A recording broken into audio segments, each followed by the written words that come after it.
یہ پرانی بات ہے، بہت پرانی بادشاہوں کے دور کی۔ ایران کا ایک بادشاہ ظالم بھی تھا، لالچی بھی۔ وہ بادشاہ بنا تو اس نے ملک میں ظلم کا بازار گرم کر دیا، لوٹ مار اور انتقام لینے میں بھی پیچھے نہ رہا۔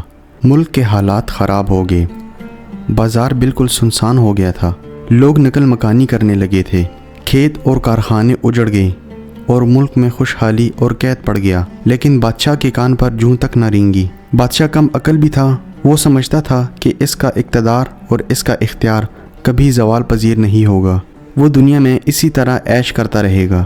بادشاہوں کی مختلف مشغلوں میں شکار بھی شامل ہوتا تھا۔ وہ بادشاہ بھی شکار کے لیے جاتا تھا اور جنگل میں کئی ہفتوں تک شکار کھیلتا تھا۔ وہ معمول کے مطابق ایک بار شکار کے لیے گیا تو شکار کی دھن میں راستہ بھول گیا۔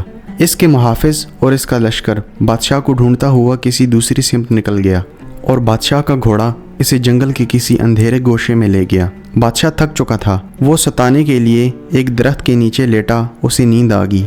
بادشاہ نے نیند کے دوران اپنی سانس کو اکھڑے ہوئے پایا۔ اسے محسوس ہوا جیسے وہ کسی سخت شکنجے میں پھنس گیا اور شکنج اسے آہستہ آہستہ دبا رہا ہے اور کسی بھی وقت اس کی جان نکل جائے گی۔ اس نے ہڑبڑا کر آنکھیں کھولیں تو اس نے ایک انتہائی خوفناک منظر دیکھا۔ بادشاہ کو ایک بہت بڑے اژدہا نے جکڑ لیا تھا۔ بادشاہ کے پورے جسم سے اژدہا لپٹا تھا اور اژدہا پھن پھلا کر اس کے منہ کے قریب تھا۔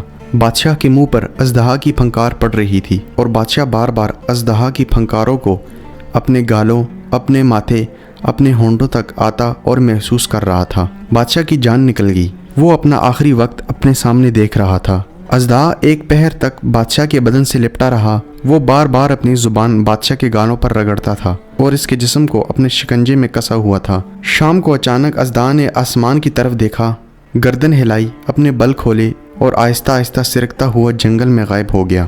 بادشاہ سجدے میں گرا اور اللہ تعالیٰ کا لاکھ لاکھ شکر ادا کیا۔ بادشاہ کے ساتھی چند لمحے بعد اس کے پاس پہنچ گئے۔ بادشاہ محل میں واپس آیا اور اس نے اسی وقت عیش و آرام، ظلم، ناانصافی اور بے ایمانی ترک کر دی۔ اس نے اپنی باقی زندگی ملک اور قوم کے لیے وقف کر دی اور دیکھتے ہی دیکھتے اس کا ملک دوبارہ خوشحال اور پرامن ہو گیا۔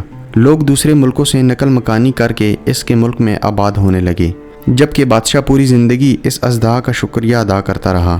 وہ اسے قدرت کی تنبیہ سمجھتا تھا۔ اس کا خیال تھا کہ قدرت نے اسے اژدہا کے ذریعے اسے یہ پیغام دیا تھا کہ تمہاری موت اور زندگی میں آدھا انچ کا فاصلہ ہے۔ اگر یہ اژدہا اپنے جسم کو آدھا انچ مزید کس لے یا اپنا منہ آدھا انچ آگے بڑھا دے اور اپنے دانت تمہارے گال پر گاڑ دے تو تم چند لمحوں میں زندگی کی سرحد عبور کر جاؤ گے۔